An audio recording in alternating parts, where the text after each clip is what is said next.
You know the story about this young bacher who had reached the age of shidduchim, and naturally the shatchonim were gathering around and trying to snatch up this incredible bacher for the girl of their choice. And many proposals were made to this young man, and he seemed to reject them all. Some he wouldn't meet, some were rejected after one meeting or two meetings, and he gave all kinds of reasons. This one wasn't smart enough, this one wasn't pretty enough, and this one wasn't sophisticated enough, because he saw himself as being extraordinary and gifted and developed in so many ways that he needed a wife who was worthy of him. And it reached a point where there were simply no more prospective kalas. There was no girls. So there was a meeting between the relevant parties, the shatchonim and the boys at Rosh Yeshiva and parents, and it was decided that this boy needs a lesson in humility. So they proposed to this bacher that he go off to a special school, a special yeshiva, which teaches anova, how to be humble. The understanding was, if the boy will, so to speak, get off his horse, maybe there would be a possibility that he'd find favor with some girl. So he went off to the yeshivas ha'anova, and after 6 months or a year and a half, he passed the course with honors. He graduated with straight A's. He was now humble. And he came back to his original yeshiva, and he sat down in the Beis HaMedrash, and again, the shatchonim gathered around him like vultures, and they made proposals. And he was a bit surprised by the proposals being offered. He says, I don't understand. This girl I met, and this girl you told me about, and this girl, two of you told me about, we already rejected those. I said, yeah, that was a year ago or 2 years ago. But now that you're humble, we are hoping that you will reconsider those possibilities. So he looks at the Shatchar and says, I don't understand. He says, if a year ago, when I was only a Talmud Chacham and Eved Elikim and a Yerei Shamayim and a Balmidas Tevis and a Baal Shmuel and whatnot, none of these girls were worthy to marry me. Now, on top of all those milas, I'm humble too. They're certainly unqualified to marry me. This story would be funny if it didn't have any reality, but it does. It does. Now, of course, it goes without saying that somebody whose humility is seen as another stripe or another star isn't humble at all. He's a performer. He's been taught how to go through the motions of humility. Humility is not a behavior. Humility is a mindset. And clearly, this is not a humble person. They tell the story about Jungalite sitting in a koil who, during Seder Musar, which they have in many yeshivas, would go into the library, to the other room. They'd face the wall, and they would say repeatedly in a monotone, Ich bin gar nicht. Ich bin gar nicht. Ich bin gar nicht, which means in English, I'm nothing. I'm nothing. This was a form of avodah, of Bittul Hayeshet. There have been many, many different movements within Jewish theology and ethics, and this was one of them, to belittle self. Ich bin gar nicht, ich bin gar nicht, ich bin gar nicht. And this was their pre-mincha meditation, as it were, that they would invoke. They would repeatedly say, I am nothing. Well, one fine day, a young boy joined the yeshiva. He was all of 14 years old, fresh out of elementary school, and he comes into the yeshiva, and everything is so structured and orderly and predetermined until he comes to Seder Musar, the last half hour before Mincha, and now it seems to him to be a free-for-all. Anybody can learn whatever they wish. And he asked his friends, what does Seder Musar mean? He said, well, you can do anything. You can learn a Sefer of Hasidus, you can learn a Sefer of Musar.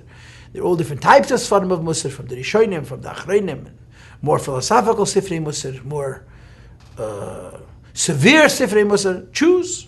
Habaycha Yivcher. So he wandered around the Beis Medrash trying to find the path, and he made his way into the library, and behold, he encountered two Koile Jungelite who had been in this yeshiva for maybe 15 years, who were saying repeatedly this incantation, I am nothing, I am nothing. And for some reason, this possibility, this option appealed to him. So he aligned himself next to these two Toile Jungelite, and he shifted into gear to shuckle exactly as they were shuckling and to figure out the tone.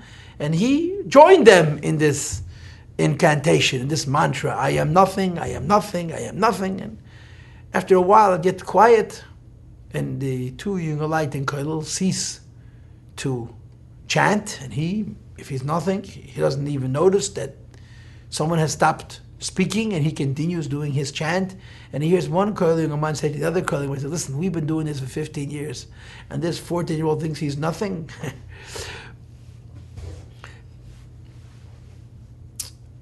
Humility and Bittul are very, very much a part of the foundation of Hasidus.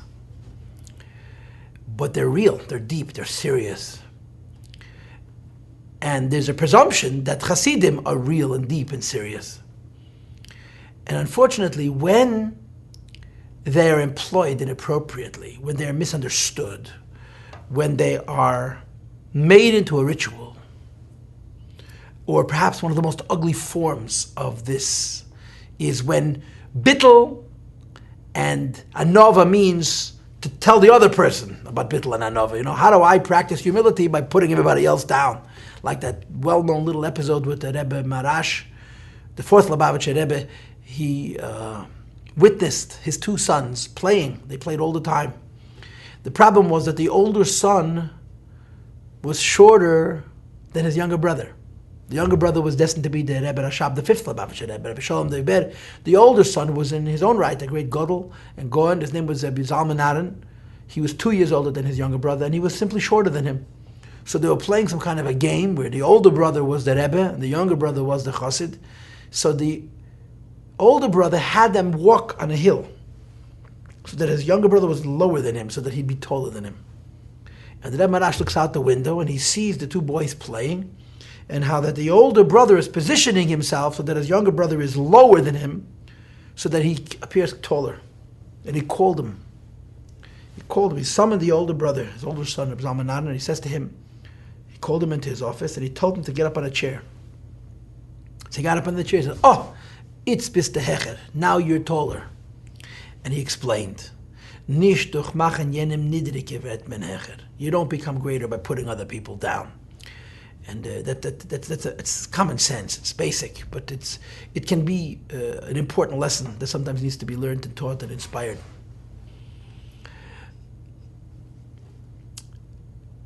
There are so many stories about humility and what we call in our culture Bittul Hayesh, the breaking of the ego, or the transcendence of ego, or the getting past one's ego, in the tradition of Chassidus, both Chabad Chassidus in particular, and Chassidus as a whole. And I want to share a few of those with you now, before we actually get to the class and to the Maamar. One of the greatest Chassidim of the Alter Rebbe, one of the greatest, who was very, very loved by the Alter Rebbe. The Alter Rebbe is the Baal HaTanya, the founder of the Chabad movement. The world calls him the Rav. He favored this particular Chassid. He saw him as very unique, very special, and yet a very, very unusual relationship with him. His name was Pinchas Shik. Shik was his family name. He came from the city of Shklov, so he was also called the Pinchas Shklover, Pinchas of Shklov. And his mother-in-law's name was Rose, Shoshana Rose. Chassidim called him Pinchas Roses because she made him into a chassid. She was very, very wealthy, and she promised her sons-in-law that if any of them would visit the Alter Rebbe, Rabbi Zalman, in Liozne, the founder of Chabad, she would give them a lot of money. So he figured it was worth the try. He can profit a little bit. And he became one of the great chassidim of the Alter Rebbe. His father, Reb Henech Shik, was the Av Bezdin of Shklov, was an incredible Gaon and an incredible Yirei Shamayim. He was a big misnagid. He was very opposed to Chassidus, but he never sat shiva for his son when he became a chassid. He wasn't into that angry, violent, hateful streak that existed among some misnagdim. He was a misnagid, but he understood that Chassidim are from a Yidden. And the Pinchas Reizis was very wealthy, as I just described, and he built himself what we would call today a mansion. In those days, the sign of status and wealth was what they called a moyer, a beis choime. It meant an estate, a home, which encompassed a lot of land, that was in a U shape, that had building on three sides and a gigantic front, a lawn and garden and area of recreation and work. And this was a sign of stature. If you were wealthy, you had a moyer, as it was called, a beis choime, sort of a walled-in property. The Pinchas Reis, unfortunately, was childless. And he built himself this huge beis choime, this huge moyer, this huge dwelling. As an aside, his Rebbe, the Alt Rebbe, asked him once, why do you need such a large home? You have no children, and in general, since when are people supposed to waste precious wealth on materialism? So he said to the Alt Rebbe the following. He said he was uncomfortable saying I to his Rebbe, so he spoke cryptically. And he said in Yiddish, as Pinchas hat a moyer.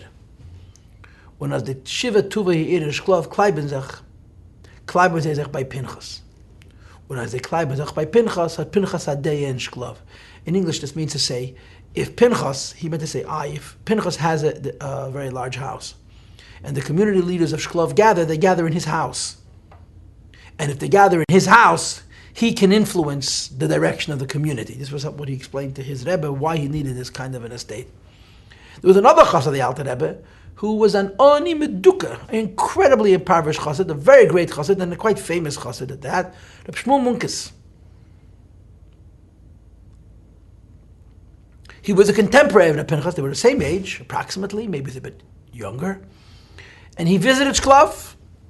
So he came to Shklav and he went to look up his friend, and he comes to this beautiful house, this gigantic home with so many rooms, and Shmuel Munkes was used to a shack. And he walks into the house and says to the Shmuel's wife, the Pinchas' wife, the Balabasta, is Pinya home, your husband in the house? She says, no, he's away. So he doesn't think too much. He walks right into the house with his big shtivel, his muddy boots, and the home is decorated with the finest carpets, the finest rugs, and he's just making a mess. He struts through the whole house, goes straight upstairs, and marches into the Pinchas Reis's bedroom and lays down in his bed with his boots on, and he covers himself with the Pinchas Reis's blanket and goes to sleep, and sleeps soundly. The Pinchas comes home and there's a trail. No one has to explain to him. He can follow the trail of mud. So he wakes up his friend and says, Shmuel, I'm happy you came to see me, but you didn't need to leave a mark all the way to my bedroom. So Shmuel Munkes says to Pinchas Reis, materialism matters to you. These kinds of things are of concern to you. I want nothing to do with you. And he jumps out of bed and storms out of Pinchas Reis' house. And Shmuel Munkes was a practical joker, but his jokes always had a much greater substance and depth, and he was trying to make a point. And the Pinchas Reis comes after his friend. These were two Yidden who were serious servants of God, incredibly great Talmidei Chachamim, Go'onim, but Ovdei Elokim, these were people who really served God. They thought about connecting to HaKadosh Baruch Hu and being pure and transparent in their selves, so there'd be room for the Eibishter in their Metzias. These are serious Hasidim. And when Shmuel Munkes runs out of the Pinchas Reis's home, it hurt. And he chases him and says, Shmuel, I don't know what I did, but so Shmuel Munkes says, any chassid for whom materialism matters, I want nothing to do with. He says, I promise you, it doesn't matter to me. It's just this, there's no need to waste and to ruin unnecessarily. And Shmuel says, that means it matters to you and I want no part of you. Anyway, a whole negotiation started as a consequence of this. And the end was, Shmuel Munkes says to his friend, I'll make a deal with you. He says, if you take a broom, put it between the legs like a witch, and hop through all the streets in Shklav, I'll forgive you. I'll visit your home. Now, Pinchas Reis was the son of the Av Bezdin. He was a big Ben Torah. He was a very respected businessman. And to act like it was Purim in a summer afternoon was very, very, very dishonoring. It was not appropriate. But it mattered so much to the Pinchas that the Shmuel should visit him and come to his home that he actually did it. He strutted through Shklav with the broom between his legs, demonstrating what you would call in some cultures Bittul Ayesh. There's a story with the Pinchas Reis and his own father. This same Pinchas Reis with his own father, Reb Henoch Shik, was a very big Talmid Chacham and a big Yirei Shamayim, a God-fearing man. This is a golden age. This is not today. This is 250 or whatever it was, 40 or 30 years ago.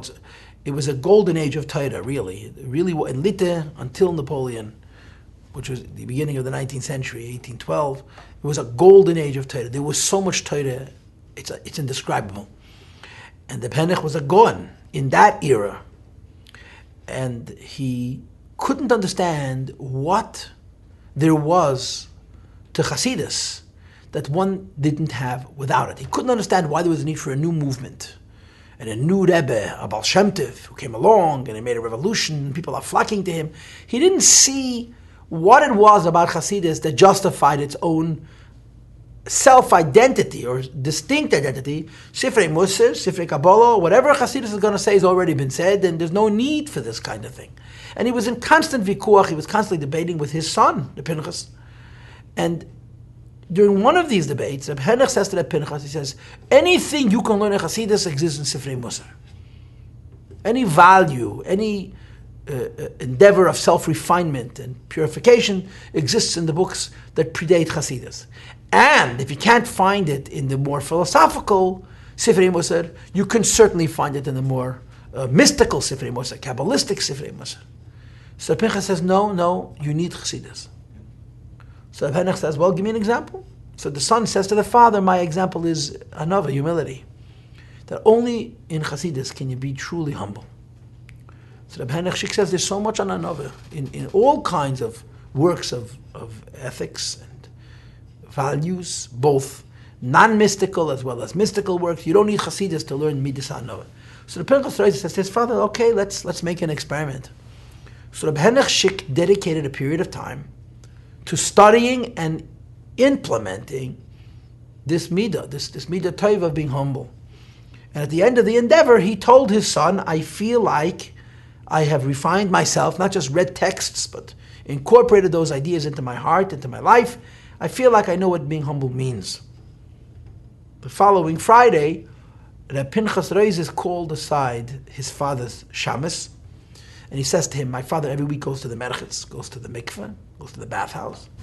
And you, of course, carry his laundry and his soap. This week, tell him, listen, Rebbe, I've been carrying your shmatas for 25 years. Today you carry mine.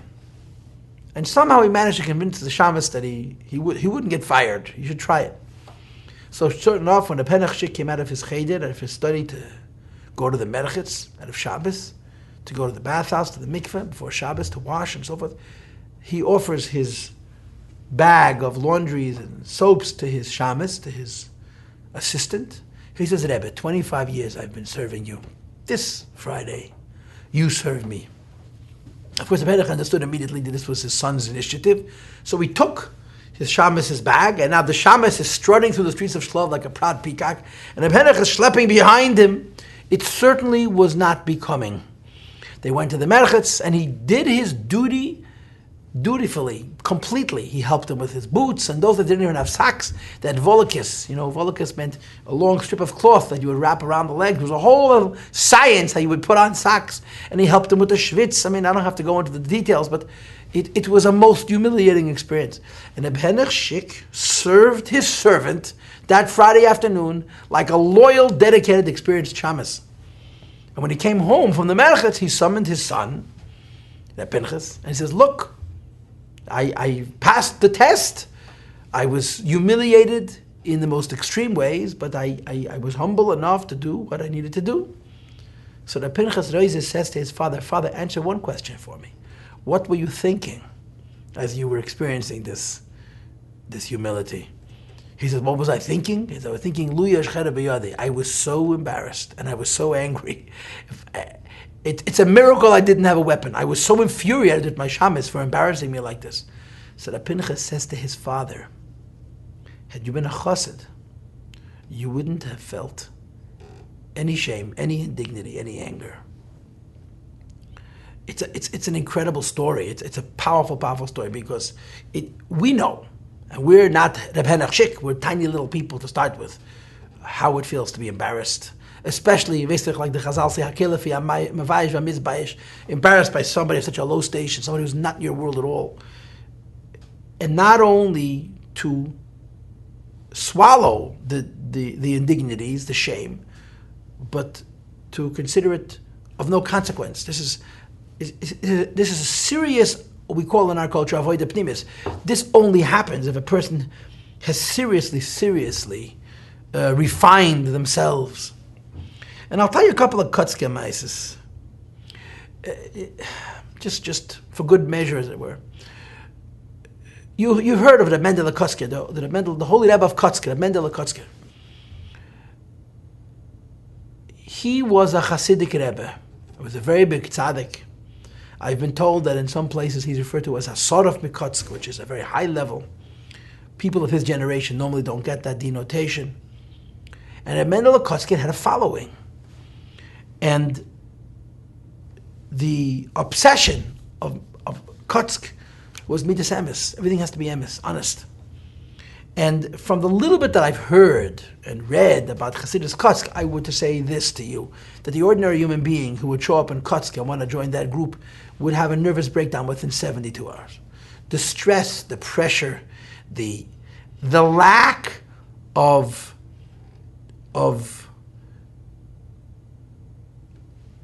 formality and form would have been just too painful to bear. In other words, when you were coming into a world where everybody always said the absolute truth.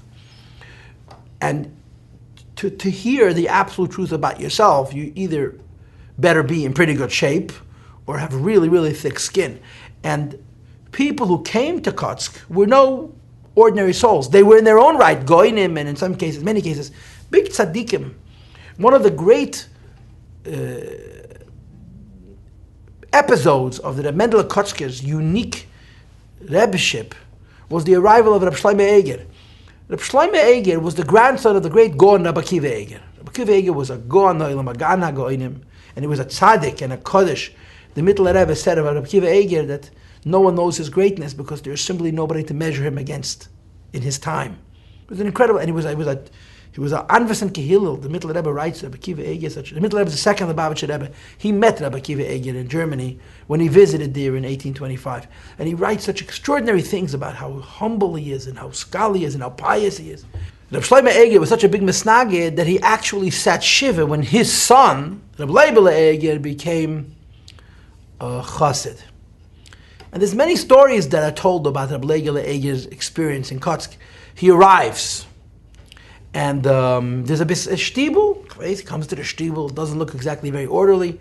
There's a group of younger lights sitting in the basement, having a fabrengen. They're reading Shmalz Herring and saying L'chaim and singing Negunim. And as soon as he walks in, and he was all bedecked, he looked rabbonish, he looked dignified and like a rabbi. So someone plucked his hat off his head. He was wearing a shleimel, a beautiful fur hat, and flipped it across the room like a frisbee and announced to the receiver at the other end of the room, sell it and get some money for some bramfen to buy a little vodka so they continue the fabrengen and say l'chaim. It was very uncomfortable. But Rabbi Leibele Eger knew what he came to Kotsk for, and this is what he wanted. He wanted this midas emes, and he was a big enough person to be able to withstand it. There's a hemshech where Rabbi Shlomo Eger, the father, sent a representative to meet his son and to try to talk to him. And he comes to Kotsk, and he looks around, and he's looking for the Gaon Rabbi Leibele Eger, the son of the Gaon Rabbi Shlomo Eger, the son of the Gan HaGoinim, Reish Kol Bnei HaGeila, Rabbi Akiva Eger. So someone says, they mean Shlomo, you mean label Shlomo Akivas, label Shlomo Akivas. There was no formality at all. There was no external respect. But there was an obsession for truth. Now, and we can talk on and on, there's so much to say. He was very disappointed that they were wasting time and sitting around, and he complained to them, what are they doing and wasting their time? And he was introduced to the Mendele Kotzker, and he asked them questions and so forth. How do these stories sound to you? Many a person will tell me that I shouldn't share such stories on the internet. How do these stories sound to you? They don't sound pleasant. They don't sound right. They sound wrong. They sound not holy. They don't sound like Hasidus. They sound vicious, they sound mean, they sound self-serving, they sound condescending. In a word, they sound like Midas Rois. No, what's the truth of the matter? The truth of the matter is that there is something called relativism. No question about it that if you would walk up to a stranger today and insult him in the street in the name of Bittul Ayesh, you wouldn't be a chassid, you'd be a bully. And if you don't mind me saying it, if you did it 100 years ago, you would also be a bully. In certain environments, when people are elevated, they're learned, and they're pious, and they're in tune, and they endeavor to grow to a higher level, what someplace else will seem disrespectful, dishonoring, undignified, wrong, is right. It's right in context. In that world, that was appropriate. That was love. It was kindness. It was justice. It was fairness. And if you are familiar with Hasidic culture of the various different types, and particularly Chabad, and you understand, or you have been exposed to the Bittul Hayesh center that they have, it's not about you, we're all nothing. You may have experienced an unpleasantness. You may have said, this is just rude. This is not religion. This is rudeness. And you know what? In many cases, you would be right. You would be right because when these kinds of things are abused, when they're used incorrectly, it is ugly. It is midas rois. Because Bittul Hayesh, being humble, is actually an extraordinarily high level. It's not simple. You don't become humble because you put your face against the wall at 14 and say, I'm nothing. That's just not the way it happens. It's a lifetime. It's a lifetime of effort and introspection and work on self that brings a person to an elevated state. And in an elevated state, you're closer to God, and then you're closest to God. That closeness humbles. And that humility expresses itself in being less sensitive. That humility expresses itself in not feeling removed from other people.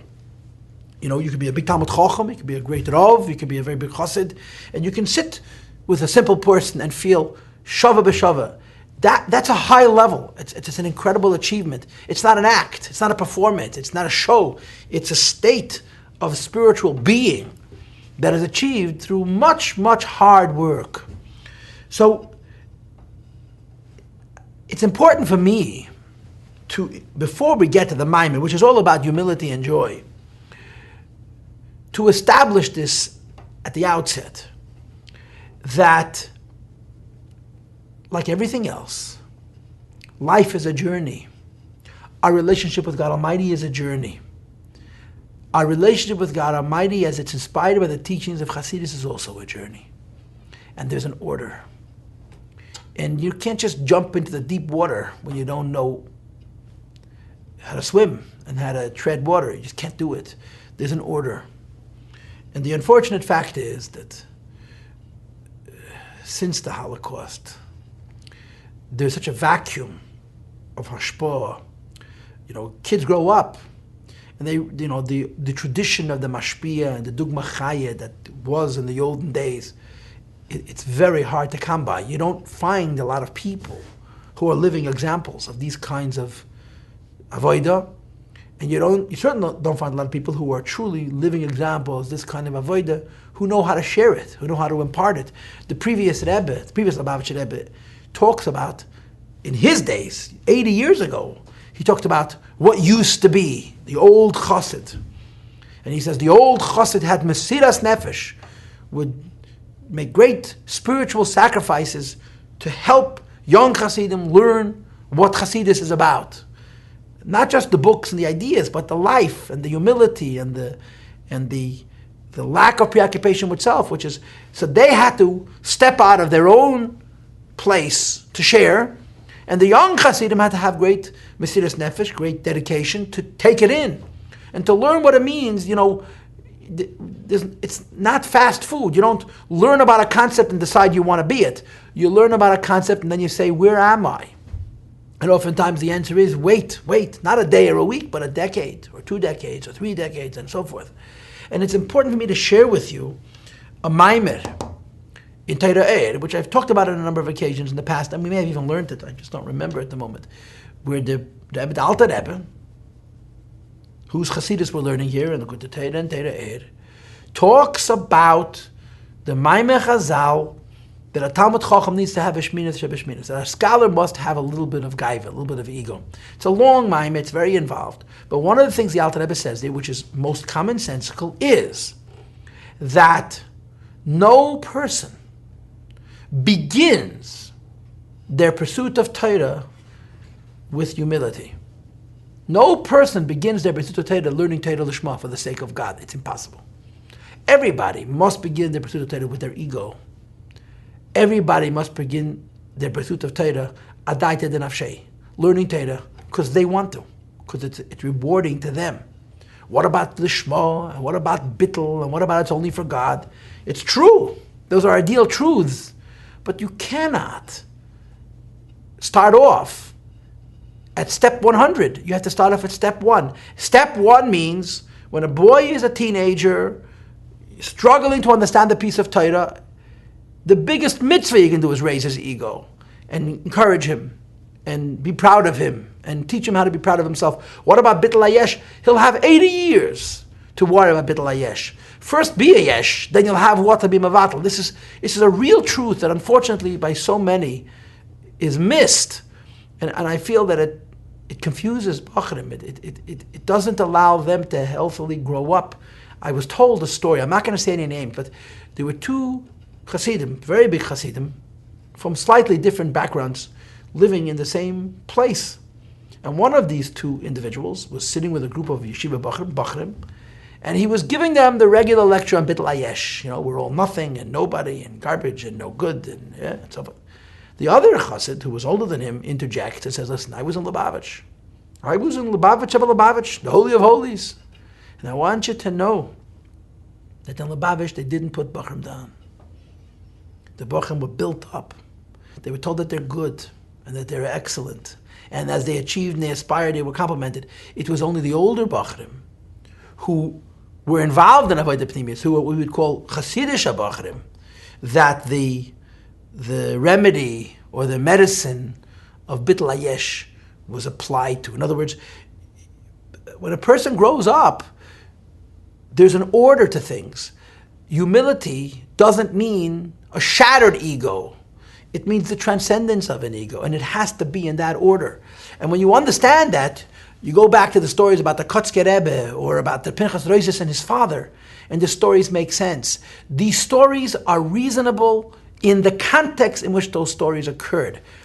In short, humility and Bittul Hayesh, which are fundamental ideas in Hasidus, are not easy ideas in Hasidus. They're very lofty ideas in Hasidus.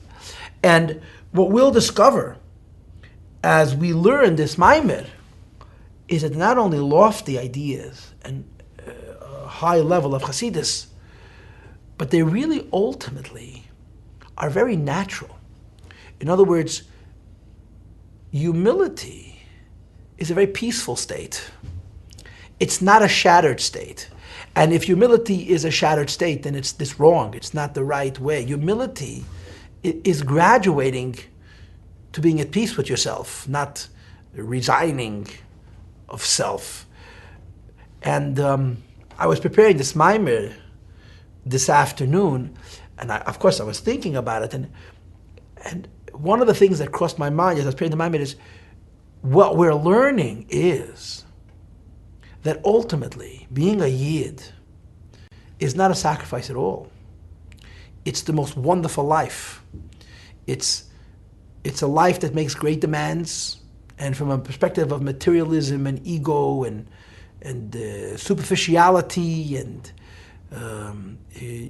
immediate gratification and fame, makes a lot of sacrifices and demands. But in the end, a chassid, a yid who's involved in Yiddishkeit, not just on the outside but on the inside, is the richest person in the world. I mean, truly the richest person in the world. And the humility is really an incredible level of peace, not sacrifice and shattering of self. And there's so many reasons why this humility is so important. I'm just going to share two more thoughts with you. And then I think, I've been going on for 35 minutes here. We're supposed to learn a Maamar of the Alter Rebbe, huh? I'll get to the Maamar in a moment. I just want to share two thoughts. From a psychological perspective, humility is the ability to be yourself. It's the ability to identify who you are and to be it without any regard for anybody else. In other words, humility is the ability to not compete. It's the ability to not measure yourself by an external measure, by a societal measure, by a material measure, by a measure that somebody else has prepared, but by yourself. And it's very emancipating. Not easy, but very emancipating. And from a spiritual perspective, humility is a window to God. It's a window to God. When we get ourselves out of the way, there's space for the Eibishter. It's as simple as that. What I think is important for all of us to understand is how profound it is, and how subtle it is, and how much of a journey it is. And the beginning of the journey is being a mensch. And being a mensch means, I'm sorry for lecturing you, watching your time and watching your health and watching your eating and all the rest of the simple things, and then using the koiches, the skills, the possibilities Eibishter gave you to the best of your ability to develop your understanding of Torah, to develop a feel for avodas hatfilah, to learn how to daven and how to do mitzvahs, and to do that almost untalked about idea of Biddur Amidus, learning how to be a better person, how to be a kinder person, a more forgiving person. These are all preliminary steps. These all come before, exalted ideas like the humility which our Maamar is here is going to be addressing. So I think we can say that I've given you a comprehensive introduction. Huh? So let's go. I'm reading line 1. It's a short little Maamar. It's a wonderful little Maamar. And I must say that I'm quite familiar with the Maamar because the ideas of this Maamar are ideas that the Rebbe so often discussed in the Siches, our Rebbe, the Lubavitcher Rebbe, discussed in his talks when he talked about the lessons of Matan Torah and Shvous to children even and so forth. So here we go. Einyan Shenetnah Torah al Har Sinai Davke. What is the significance and the meaning of the fact that the Torah was given on Mount Sinai as opposed to V'loi al Har Tover v'Charmen v'Karmel, other mountains which were much taller and much broader and much more massive and so forth? Like it says in the Chazal, Shabo Gamkin, the mountains competed. The Torah should be given on them. And the various mountains competed. One said, I'm the tallest. One said, I'm the widest. One said, I'm the most massive. And Hashem chose Har Sinai. And of course, the irony of it is, Har Sinai was chosen because it's the smallest of all the mountains. But at the same time, it's a mountain. And it says in Targum, B'sheftim simanei al posek horim nozlu. The Targum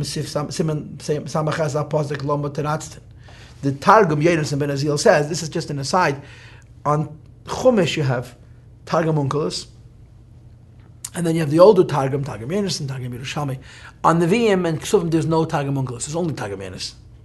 And Targum Yossi is quite different than Targum Onkelos because Yossi ben Azil doesn't translate the words linearly. He often gives whole commentary and says profound insights into the psukim, and here's a case in point that the pasuk is saying, "Leis Ravasi, I have no will, lemitain oiraisa al Toraya, to give the Torah on mountains, give sonin that are arrogant, mivastranaya. Mivastranaya means that are haughty, that are substancelessly blown up, so to speak, without any depth." And he brings Targum Abuzah Geyenim Basranaya V'Gefsanaya. The Targum Yossi brings what you have in Chazal, that Hashem says, I'm not going to give the Torah on the massive mountain, which represents, symbolizes, means egocentricity, pompousness, arrogance. Instead, Sinai instead I'm going to give it on Mount Sinai, which is a small little mountain. Translates the Alter Rebbe in line 4 V'hainu. She'inyan hagavus, the aloofness, the haughtiness, shaltover v'chermein, the various mountains that suggested to God Almighty that He give the mountain on them. Zau'inyan hagadlus, this is an idea of greatness which is disingenuous, which is false, which is wrong. Shemagbi, that they've raised themselves begasus, with an arrogance. V'hagasos, and arrogance and haughtiness and pompousness. Who shadish kol the source of all evil. As we know from Kabbalah, that the source of the shattering of the first world of Tayu, of Gilei Elokus, was their lack of humility, the lack of compatibility with another sfira, so it shattered. In other words, the ego is ugly. It's not good. Sometimes egocentric people package themselves well. They wrap it nicely so you don't see the egocentricity, but every once in a while it makes it an ugly appearance, and it really is. It's disgusting. You know the story, the Bittul Rebbe had a chassid who was a malamed, the Bittul Rebbe's second Lubavitcher Rebbe, had a chassid who was a malamed, who was asked to read the Megillah in the presence of the Bittul Rebbe. So he was reading the Megillah Esther, everybody knows the story. And of course, in the middle of the story, you have this moment where Haman comes into Achashverosh, and Achashverosh says to Haman, what do you think I should do to someone that I need to honor? So the pasuk says, "Vayomer Haman," believe Haman thinks to himself, "Lemi yachpeitz hamelech lasei sikarak." To whom can the king possibly wish to honor Yossi many other than myself? So this chassid read this passage, "Vayomer Haman believe lemi yachpeitz hamelech lasei sikarak Yossi," and he shouted right in the middle of Megillah, "Feh klipa," like ugly, yech. When a person's ego shows itself in its shamelessness, it is so shameful. It is so undecoratedly ugly. It's a midah, and it's a source of all evil, because the first thing that ego does is it draws lines between people. It separates people from people. And that brings to jealousy and competition and even to violence. I don't have to tell you. It's not a good midah. And the Torah's core is Bittul. That person be humble, and acting arrogant is compromising the purity of what the Torah is. As discussed so often in the writings of the Alter Rebbe, the author of this Maamar. Skip the small type. As the Gemara says, if a person makes himself as a desert, Shakel Doshen Beit, that all trample upon it, then they're going to be Zoicha to the Torah. Then they'll merit to have Torah. This is brought in Gemara and in Rambam, in Halacha, that the Torah was given in a desert.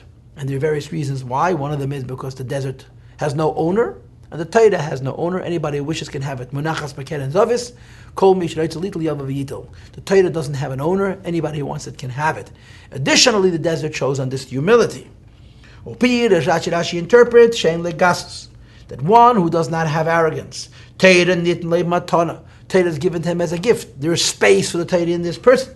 Like we say in the Siddur, in the end of the Shemona Esrei, my soul should be like dust in my relationships with my fellow, and then and only then, open up my heart for your Torah. The idea, of course, is that humility is the prerequisite to Torah. Therefore, the Torah was given on Mount Sinai the Mochich, because it's the lowest of all the mountains. Which is the idea of humility. It doesn't raise itself, it's not full of itself, it's not preoccupied with self, which represents the theme of humility, which is necessary in the learning of Torah. Now, I want to repeat myself, and I'm sorry for doing it, but I'm not sorry for doing it, because if I was sorry, I wouldn't do it. This doesn't mean you have to come to a 4-year-old and talk to him about Bittul Hayesh, being humble.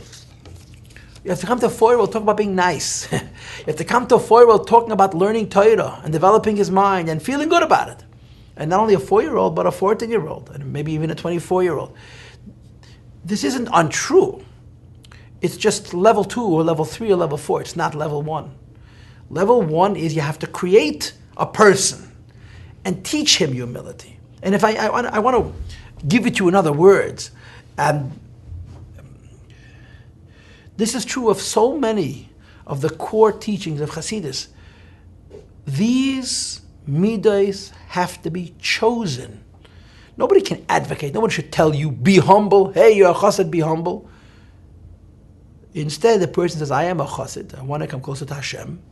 And in coming closer to Hashem, I have to refine myself. And part of that is, as they say in some cultures, getting over myself. Stop being so preoccupied with myself. It's a choice. It's an effort that a person takes on. It's not superimposed. Someone else doesn't sit on your head and teach you humility. Just like someone else cannot sit on your head and teach you Kabbalah sale, discipline. Discipline, which is very hard. To not give in to weakness is very, very difficult. It's easy to lecture on Kabbalah sale. It's about me. I have to choose the discipline of Kabbalah sale. I have to choose the humility and the forgetting about me that is at the core of the humility of a Jew and a chassid, that opens me up not to the elementary level of Torah, but to the higher levels of Torah, or the highest levels of Torah, which are connected to humility. But there's a qualifying factor, and I'm on line 10 now. The question is alternatively, Im Kain, if, as the Alter Rebbe here proposes, that you want to give the Torah on a tiny little mountain because it's representative of humility, as opposed to on a large, massive mountain, why give the Torah on the mountain altogether? Mount Sinai is after all a mountain. It represents an aloofness, a loftiness. It's simply that it's not as tall, as massive as the other mountains. It almost seems inconsistent. If the Torah represents humility, give it in a pit, give it on the plains, give it in a valley, give it in the Grand Canyon, the lowest point on earth. Why give it on a mountain and a low mountain? And of course the answer is because there's a balance. And we must understand that this balance is true even in the big chassid. Even the person of whom humility is a real space, there needs to be this balance. And the Rebbe continues on line 12, Einyan, the answer is as follows. Kibemes, to be sure. It is true that every person must be extraordinarily humble, still at the same time a person needs to have strength, will. And this strength and will comes along with a certain sense of confidence, of self-assuredness. Now, to many people it seems inconsistent with humility, but it's not. It's not for various reasons. But if you have only humility, you are what they call a skupa hanidreses, a doormat. And if you're a doormat, you will be trampled upon. Also, they find in the Pasuk that there's a concept of serving Hashem with pride and dignity and self-respect. The Alter Rebbe, the author of this Maamar, had a chassid by the name of Mordechai Lepler, a very big chassid, and he was quite well-to-do, and he lived in Petersburg, lived in a big city, and to be a chassid in the big city was almost impossible. And the Alter Rebbe, his Rebbe, said of him that he's on the level of Beinani, the highest level, and so forth. And when he was asked how he maintains that station, he would say, all I do is I remain arrogant. I am a chos of the Alter Rebbe. How can I possibly slip into this kind of misdeed? Alter Rebbe himself testified about the Mordechai Lepler that his service of God is with a gaiva. Now, how could serving Hashem be with gaiva? The answer is because the gaiva is the act. The gaiva is the energy. It's not the person. The person is humble, but there's a strong will, character that runs the person's engine, that empowers the person. If a person finds himself in a position where they have no sense of self and character and strength, he will never have the courage to begin to serve Hashem. He'll be sheepish, he'll be a lemach. He'll say to himself, who am I and what is my service worth? You need a balance between gaiva and anova. And it's not really a balance or a blend. It's a genuine humbleness, and humbleness means to forget about yourself, to get past yourself, and a strong will, a determination, a strength, a conviction. One must have an elevated heart, bitshuka, with a thirst, with a vatimoin and a thirst, shabay v'chulu, so that the person is motivated. Ella. It is only the humility predominate. So there's got to be a balance between humility and arrogance.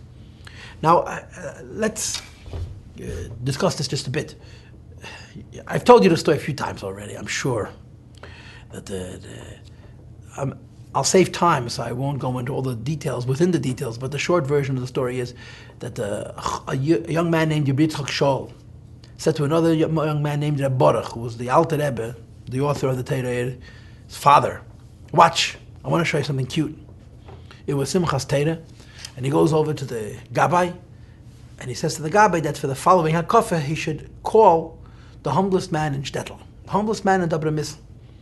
So of course the Gabbai was not in the mood of practical jokes, but however Rabbi Yitzchak Shol convinced him, the Gabbai banged on the bimah and said, we're holding the fourth HaKafeh, the first Sefer Torah, the fourth HaKafeh is being given to the humblest man in town. And they came running from every direction, 5-6 people.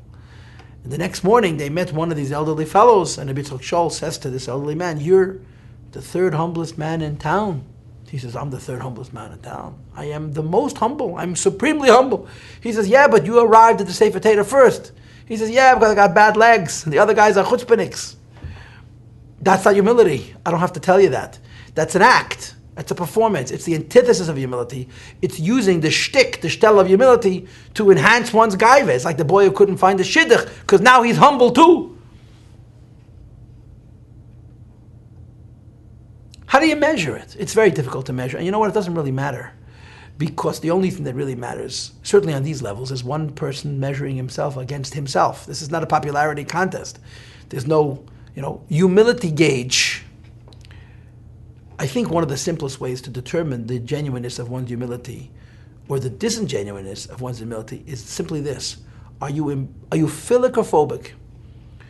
Is your presence pushing away others, or is your presence inviting others? If your presence is pushing away others, you're not humble. If your presence invites others into your space, that's humility. When one of the Maamorim that was said when our Rebbe got married, the previous Rebbe tells a little story that a chassid came to the third Lubavitcher Rebbe, the Rebbe that Tzemach Tzedek, and he says, Rebbe, Allah threatened of me. He says, wherever I walk, people are trampling all over me.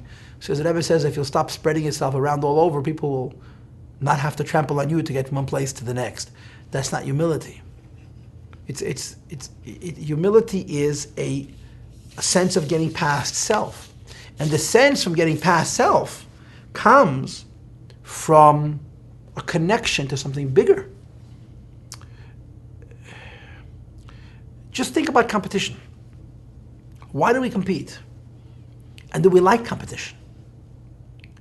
Why do we compete? We compete because somehow we feel that in our competing and our winning, we're something and somebody. There is Yiddish competition, Kina Seifim Taba Chochma, which is considered a good thing, but people frequently are not competing over Torah, and certainly not competing over Torah in a Torah way. People compete because they define themselves by others. Could you imagine not needing to compete? Could you imagine not needing to win an argument? Could you imagine not needing to respond to every word, thought, and insult that's sent in your direction? It's not only a greatness, it's a peace, it's a harmony. As we get older, we get wiser. As we get wiser, we start appreciating that it's not about things, it's not about notoriety, it's not about honor, it's about life. Life ultimately is just living. And just living means not needing anybody's approval. Just do what you need to do. That's what humility truly is. But along with the humility, you need a will, a ratzon, a will that drives a person forward, that balances out the humility. And the Maamar's message is that the Torah was given on a mountain, but a little one. You need to have that will, that urge, that drive. But it's got to be tempered by an ability to not be preoccupied with self. I want to share something very interesting with you. There was a volume of letters published about 1.5 years ago, possibly 2 years ago. It's letters of the previous Rebbe. It's the previous Rebbe's letters, I think it's volume 15 or 16. It's an unusual volume because the entire volume is correspondence between the previous Lubavitcher Rebbe and our Rebbe, the current Lubavitcher Rebbe, and his wife, the Rebbe Tzedek Mushka, because they were away from the previous Rebbe for so long in Berlin and then in Paris. So there was a lot of correspondence, hundreds and hundreds of letters. And from these hundreds and hundreds of letters, several hundred were published. And it's remarkable to read. It's very, very personal, incredibly, incredibly personal. And when you read them, it's a loving father writing to his sweet daughter. It's not a Rebbe writing to a chassid. It's incredibly personal. There are a few places in this volume where, in addition to the writings of the previous Lubavitcher Rebbe, writing to his son-in-law and his daughter, there is some of the correspondence, not a lot, but some of the correspondence of the current Lubavitcher Rebbe to his father-in-law, where he's asking his father-in-law questions. There's not a lot of stuff, but you see the incredible humility of the Rebbe in these writings. You know. The previous Rebbe is asking him questions like, what's he learning and how's he doing? He says, well, I'm wasting my time and I have no success and I can't find order. I mean, he didn't want to boast to his Rebbe. The previous Rebbe was not only his Shved, his father-in-law was his Rebbe, and Chassidim don't talk about themselves in the Rebbe's presence. But there's an unusual little note. Our Rebbe had written a letter to his father and to his father-in-law, sometimes in the middle 30s, maybe early 30s, asking them to explain the Maimei Chazal that a Talmud Chacham needs to have a Shminis Shebeshminis. The Rebbe was in his 30s. And the Rebbe, at Bar Mitzvah, his father said he was a Goan Olam.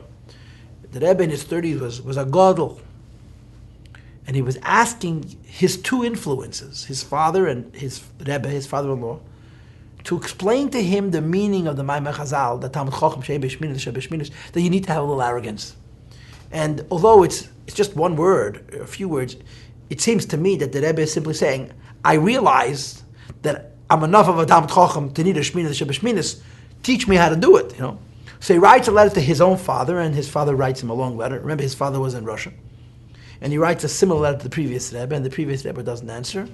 He writes to him, in regard to your question about Shminis Shebeshminis, when we'll meet face to face, I'll discuss it with you. Why the previous Rebbe chose to do it this way, I can think of 101 reasons, but I don't know.